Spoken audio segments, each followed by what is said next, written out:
seems to be the best candidate to them was Freeman, because there was some kind of bloodline that was supposed to be there.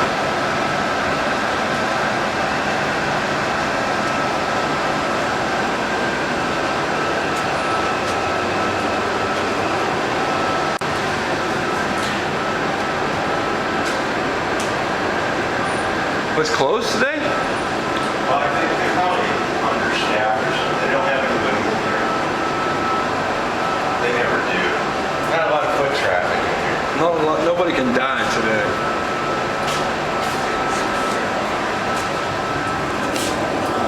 So, oh, sorry.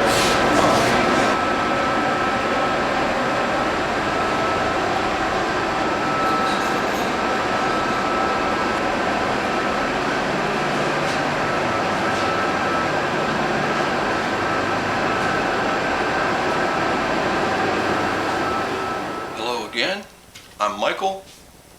This is Michael's Back Porch. We do back porch tapes here. If you've never been here before, it's all about Charles Manson, everything. So today I'm with Scott from Dearly Departed in Hollywood.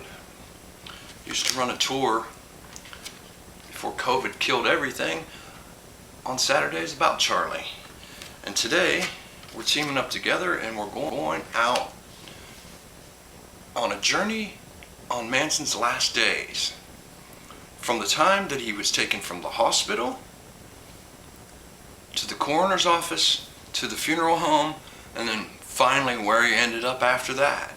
So that you can go visit him today if you'd like. By the end of this video, you'll know exactly where Manson is. So stay tuned. We're headed to the coroner's office here in a second. And hope you enjoy it. When Charlie got sick, I drove up to Bakersfield to the hospital. It's on, I have the official documents here. It's on Truxton Avenue. Truxton Avenue. And it has its own special entrance for inmates where they must have a lot of inmates go to this hospital because there's an entrance for them.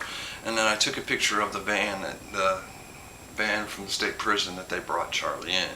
So Charlie came into the hospital in this state prison van. The van from the state prison would stick around for a while, but it would finally leave. And then we would take him to the coroner's office on Flower Street.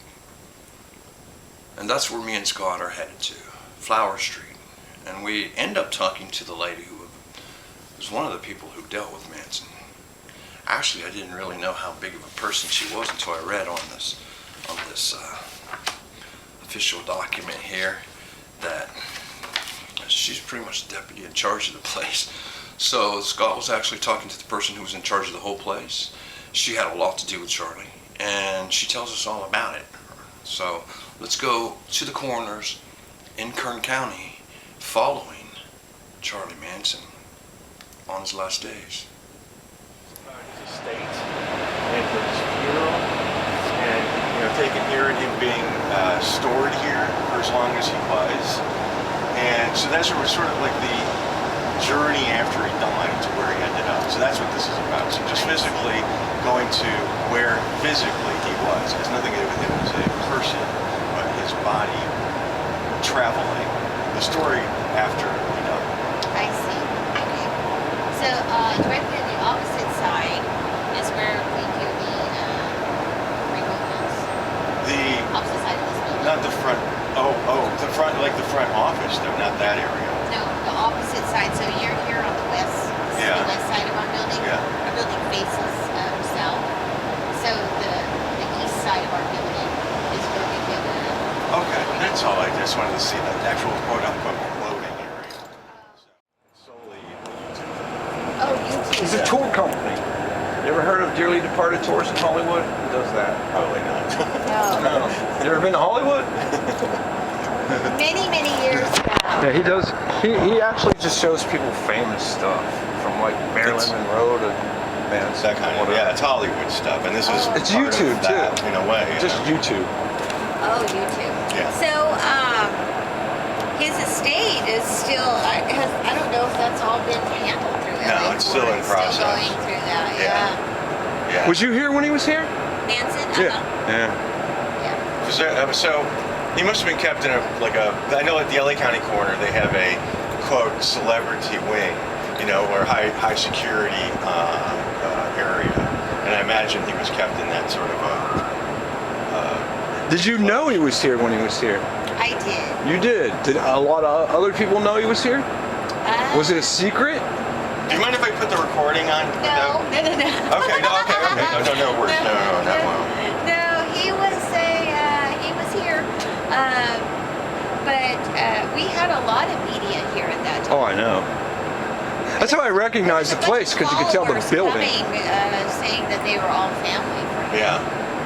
And do you know if they ever let anybody? You don't let people do visitations in the coroner's office. It doesn't work that way. But they wanted to, I imagine. Right. Yeah. And this is the place where the funeral home would show up anyway to claim the body, right? Correct. Not to claim the body, but to handle the disposition. The paperwork and all that stuff of where. No, just the disposition. So the removal would occur here. From the hospital. No, going to the mortuary. Does that make sense? Oh, their removal from here to there. That's what you're saying. The removal. So once an arrangement's made by a funeral home, they come here and we transfer them into their care. That's what occurs. So by the removal, you're saying it's a funeral home from here. What do you call it? It's like there's a term for people that go to the actual hospital and pick them up and bring them to the medical examiner. And first call or something like that, or. Yeah, we do have. But because he was in custody, he was and we had to establish. So he was still in custody after he was dead? They still considered it. Really? In the state of California, they consider you, huh? If you're in custody of the tax yes. Wow. They're all reported. I learn something new every day. Yeah, you do. So after the funeral home picked him up, somebody decided that the funeral home was, I'm sure there was more than one person, trying to claim. Through the legal process. Yeah. To make sure that we were. Yeah. How many people do you change their names when they come into this place? Manson had his name changed because I seen his wristband. It had a different name on it, and they actually showed it too. Is that something that they do here a lot? Change people's names to cover their identity? Because the wristband that had, how they put the wristband on them. Or maybe that's a hospital. That's a hospital. Okay. So that's a hospital thing. So the hospital was trying to cover him up then. Well, just probably mask him from crazies. Probably just to keep him protected, quote unquote, or them protected from any lunatic that might. Because they don't put a wristband on you when you come in here? Toe tag. Toe tag. Oh, that's right. I forgot about that. His toe tag is actually Las Vegas. It's that museum. So when they claimed him, they got. That's your friend. You know that That's guy. my friend. Yeah, he is. I worked with him, but he's not my friend. But anyway, yeah. He's been on lots of documentaries on television himself. You were asking about TV, but he has been on TV. So yeah, his name's Scott. Look for him one of these days. He does all this kind of. To do with this case. I do a lot of research. I did a documentary about this case. Oh, you did? Yeah. Yeah. It's released. It's out on DVD. And so. It's not on like Somebody put it on YouTube. It's on YouTube illegally. I'll give you my business card. But it's all, I do like the dark side of Hollywood business, but we don't do it like, hooray, people are dead and show blood and guts, but it's all part of the story. Just like historical, like talking. So, anyway, if you look, my documentary is called The 6 Degrees of Helter Skelter. And it talks about all the people who are involved with this. If you didn't realize already, or notice from the last segment, that I'm one of the people that was involved in the court trying to get the body of Charles Manson. I didn't eventually get it. It was given to the so-called family, who took him on a journey on a film called Bloodlines. But it really didn't have anything to do with any kind of bloodlines. It was all the way through the film they were trying to prove bloodlines and showing just despicable things I thought of Charlie Manson. All the way from Sandra Good in it, wiping ashes all over her face with a dazed look on her face like she don't know even where she's at or what she just rubbed on her. To having people there that would eventually, some of them would go to jail.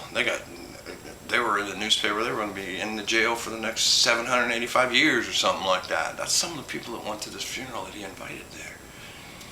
Some of the people would steal ashes. Some of the people, they're just downright crazy people.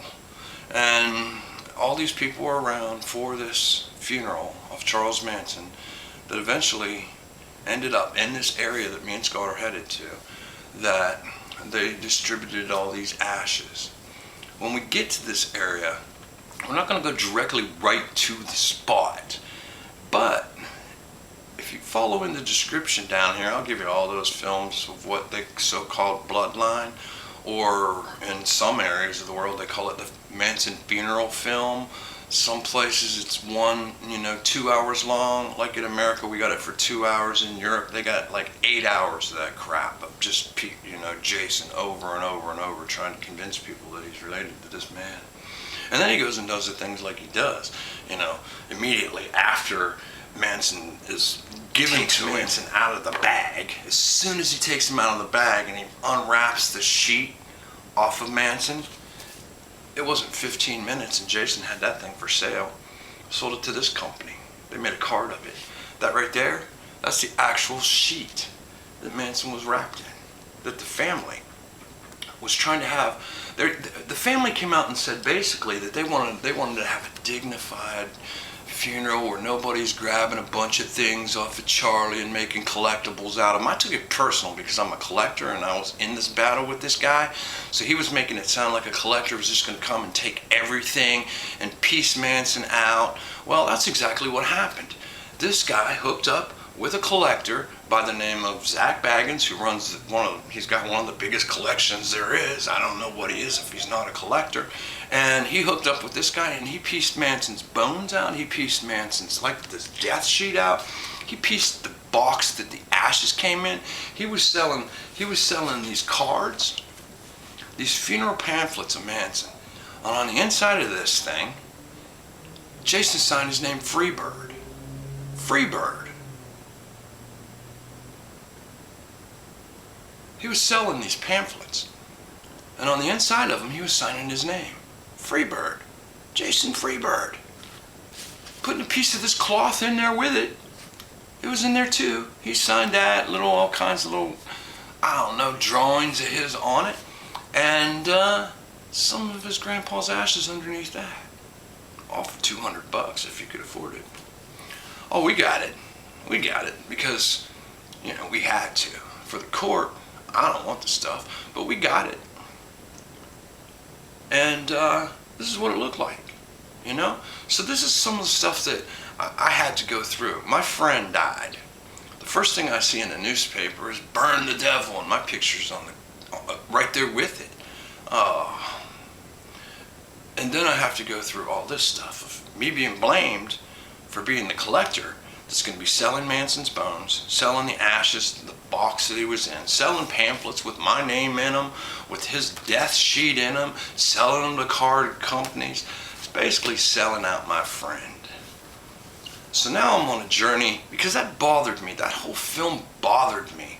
It bothered me really bad. So basically Scott says, hey, let's go on this journey, not to pick on Charlie more, but to see how people actually honored Charlie on his way to where he went.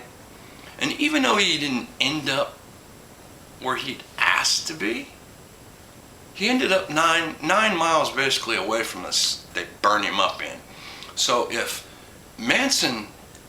they would have taken some of Manson's ashes and actually thrown them in the water, there'd have probably been steam come off the water. That's how hot this guy was after they just found the closest place, and happily, luckily, I think it was the luck of the universe almost, that they took him here, because this is like one of the most beautiful places there possibly could be. And don't let him ever tell you it was planned. It was not planned like that, because they originally tried to get him into a cemetery, and the cemetery told him, we ain't having him. So the next place was Death Valley. Like they told the coroner, they were going to do, like they told the court they were going to do. They said, we're doing what Manson wanted. We're taking him to Death Valley. But he didn't end up in Death Valley. And then in this film, Jason, the family, comes out and says, specifically in this film, and it sounded like he was talking to me. He says, we're keeping this place private here where we distributed these ashes at because we don't want collectors coming taking pieces of the ground. And now wait a minute.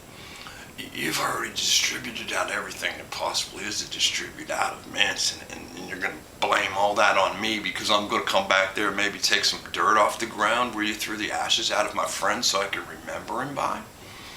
Okay, I take that as a personal task, and I will find out where this place is, and when I do find out where it is, I'll tell everybody where it is then, because now you made it sort of like a task for me. I need to, and plus I need to really go there to make peace with myself in a way for all that I've seen happen to him on the way of getting there.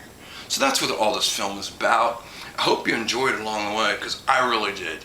I mean, it was one, I thank Scott and Troy for both taking me along. Had a fantastic time, and I now have a new outlook on where my friend Charlie's at. And after I left there, I planted a tree for him in that same forest he's at right there. And you can do the same thing. I'll show you how to do it. And then they'll send you a card in the mail, and they'll tell you that you did it. It'll have his name on it, and then on the inside of it, it'll show you the tree, and it'll also tell you who you did it for. Again, his name's on it there, and down here his name's on it again. And it's a professional card. It comes from a place who actually will plant the tree in the place that you want it at, right where he's at. And it only costs you $9. They send you the card for free to tell you you did it, so you can keep this as a little souvenir for the rest of your life. And I'll tell you how to do that down in the description. Here's a building where they had the funeral of Charles Manson. Inside this. It was a funeral that they didn't allow me to attend. They said if I showed up, the head security was going to tell me to leave.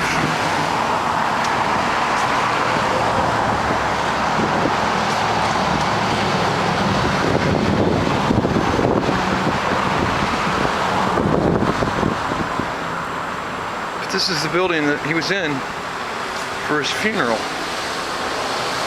In that wonderful funeral film they made about him. Said on that film, the thing, like I said, I took really personal, that no collectors are going to come here and take little pieces of Charlie from here, from this place where we just dumped him, really. We just dumped him off. I took that quite personal, and I thought, I'm going to find a place. I'll find it. The detective I am, I'm finding it. And I found it. The first way I went to find the place is I went to look for film permits, because they filmed all, 6 hours of this crap. Half the day had been spent at this place. And when me and Scott show up there, we have to put $12 in an envelope, put it in for the parking, because they charge you for permits for everything, including a parking permit and a film permit and a disposal of human remains permit. That none of them you got, because again, the Department of Recreation from the United States wrote me back and says they looked it up and there was no permits. So the reason that Jason wanted to keep it so private is not to keep collectors like me away. It's to keep people from, like the coroner, finding out that he told him he was going to bury him in Death Valley and never did. But now he can keep it private, so nobody really, no. He told him he was going to bury him in Death Valley and didn't. He told the court he was going to bury him in Death Valley and didn't.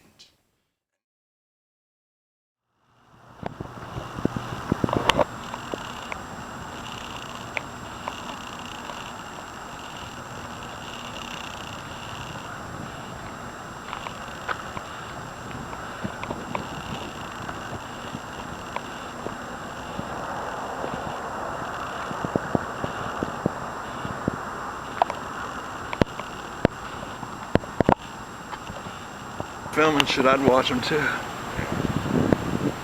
So, all right, I'm gonna so that's a crematory. So they probably got me as a gurney right there. I know. I caught my eye immediately. It's like, yeah. So that's their pickup wagon. And you can actually see heat coming out of the top too. Yeah. So they're burning somebody up right now. That's something you might not have on. I should shut up because I'll kill your advertising if I keep talking. There's certain things that'll flag it. Well, we're going to go through this now. We're going to just throw it up there. Oh, I know. But I just try to film shit because I forget what I'm going to say, and I'll just add words over to it later. so, okay, Michael. So when they came. So if you were ever in Porterville and you were looking for where they had the funeral of Charles Manson, they do have a funeral home section, but he was actually in the crematorium section of the place.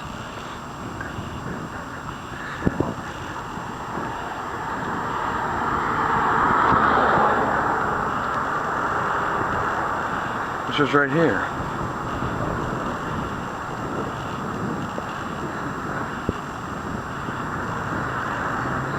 So it would be right in here where they had the funeral. Like that Charles building Manson. right there is attached, right?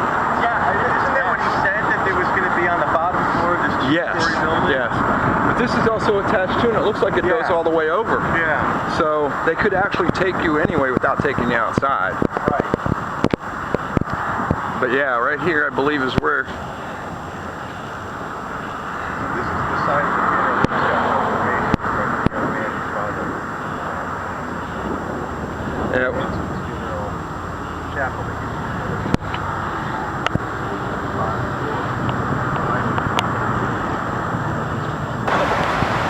Wow, those are nice shoes.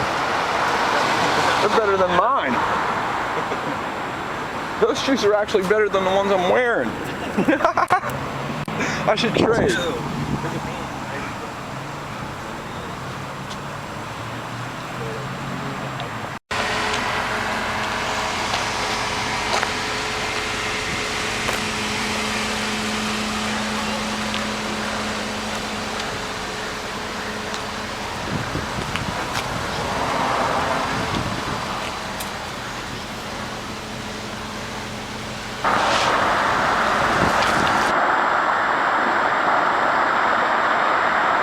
This isn't a bad place to be, huh? unfortunate circumstances that led up to it, but yeah, I mean, it doesn't sound like it would be something anyone would object to that love nature and cared about the environment. And that stuff, that environmental stuff was legit, wasn't it? I mean, he really cared about stuff like that. People from where we come from do, because you live on farms and things like that, and animals are actually, they're your friends. So you got to take care of them, and you do have a love for animals, because even the guys that go shoot the deer, they still have to love the deer. They love the deer enough to go kill the deer. Think about that. For food. Exactly.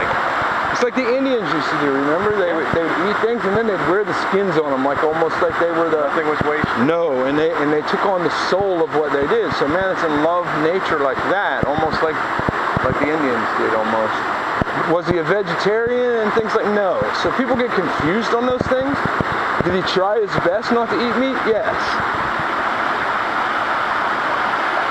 But they got him, people claim, oh, he's a vegan and he's this. No, he's not. He's none of that. But he certainly did love animals.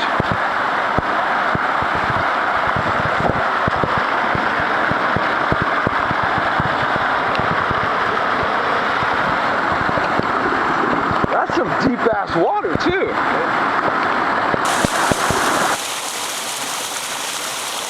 Wow, there's a snake. There's a snake. That's weird. It came right out of the water.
sucked in by the water.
Thanks again for watching.